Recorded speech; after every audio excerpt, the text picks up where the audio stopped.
Normally, I'm not interested in the discussion of pricing pertaining to video game quality, since for the most part it's an external factor, a very subjective one at that. My enjoyment of a game shouldn't hinge on how much I paid for it, but things get complicated when gameplay and monetization are intertwined. In the old arcade days, roughly every quarter allowed for one attempt to win. Performance was often directly tied to one's ability to continue playing, which is an enormous amount of pressure. Money is literally on the line, and considering how stupidly difficult most retro games are, the chances of success made this borderline gambling. Because there's no guarantee that each attempt will have new content, people are basically paying to replay the same thing, which starts to make less and less sense. Imagine if games today were confiscated because gamers lost or didn't do it right. The upsetting thing is that gambling now actually exists in the form of loot boxes and gacha games, where players can pay to have a random chance at getting preferable in-game items. Whether the currency involved is real or not, it's a bad system because it preys on compulsive tendencies, addiction, and the fear of missing out. These practices have rightfully been criticized, and consumers would be healthier without them.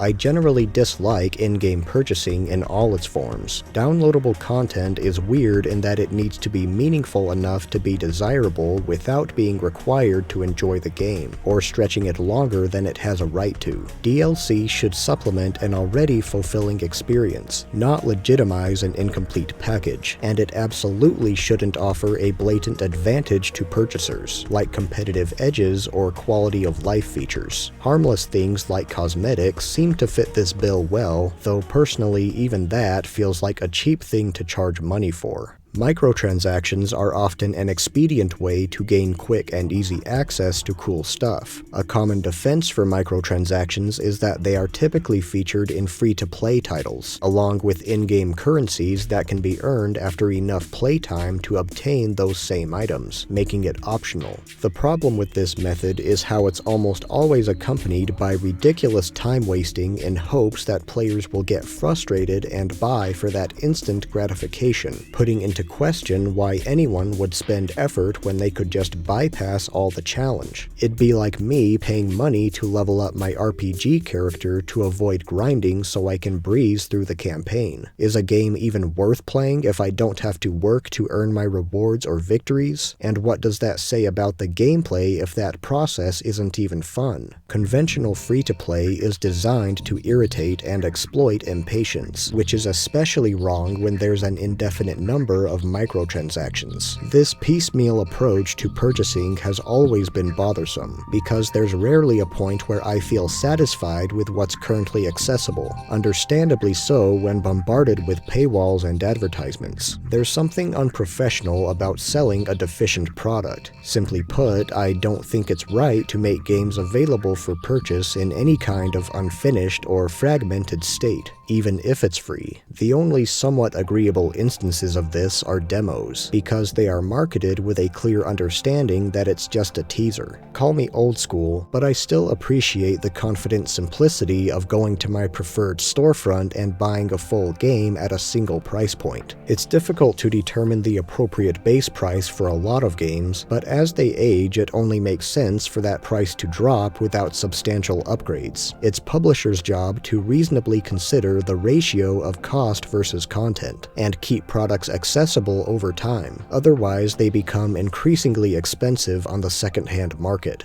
So to recap, paying money for individual play sessions is a problematic concept due to recycled content and the unrealistic pressure to perform well. Gacha is a manipulative practice that needs to stop. DLC must be additive and not essential or necessary for complete enjoyment. Microtransactions are a slippery slope that can cheapen or ruin the point of playing, and anything purchasable, including free-to-play, ought to function as a standalone product. For better or worse, pricing is intended to measure content, not quality, and thus cannot be allowed to interfere with gameplay. If a game is truly worth it, then no one needs to waste time or money, and that's really the main goal: mutual respect between marketers and consumers through fair and safe business.